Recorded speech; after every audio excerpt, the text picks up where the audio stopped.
একটা বাবা তার 18 বছরের মেয়েকে নিয়ে ট্রেনে যাচ্ছে। মেয়েটা জানালা দিয়ে বাইরে তাকিয়ে হঠাৎ চেঁচিয়ে উঠল, বাবা দেখো না, গাছগুলো সব পিছনে পেছনে ছুটছে।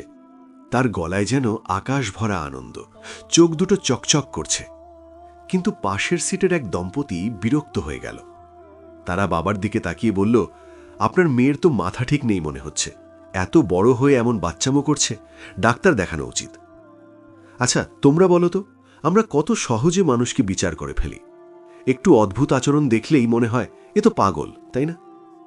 বাবা খুব শান্ত গলায় বললেন, আমরা আসলে হাসপাতাল থেকে ফিরছি।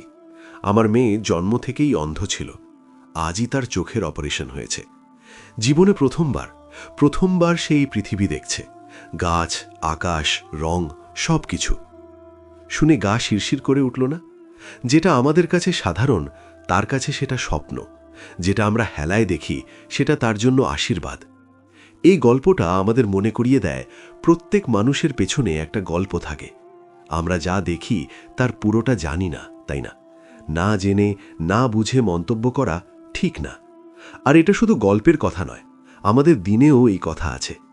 কোরআনে আল্লাহ বলেছেন সূরা হুজুরাতের 12 নম্বর আয়াতে, হে মুমিনগণ, তোমরা অনেক অনুমান থেকে দূরে থাকো, কারণ কিছু অনুমান তো পাপ হয়ে যায়। মানে কারো ব্যাপারে না জেনে কুধারণা করা, গীবত করা, এগুলো থেকে থামো।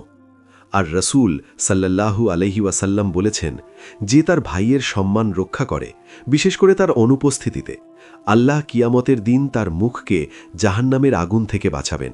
সহিহ বুখারী ও অন্যান্য হাদিসে এমন বর্ণনা আছে। ভাবো তো, একটু সহানুভূতি দেখালে, একটু চুপ করে থাকলাম যদি কেউ অদ্ভুত লাগে, আল্লাহ আমাদের জন্য কি বড় পুরস্কার রেখেছেন। তাই আজ থেকে চলো একে অপরকে আরেকটু ভালোবাসি, না জেনে কথা না বলি, বরং ভাবি হয়তো তার পেছনে অনেক কষ্ট আছে। তোমাদের কি মনে হয়, কখনো এমন হয়েছে যে পরে জেনেছ কারো গল্প আর লজ্জা লেগেছে নিজের কথায়? আল্লাহ আমাদের সবাইকে হৃদয়টা নরম রাখার তৌফিক দিন। আমিন।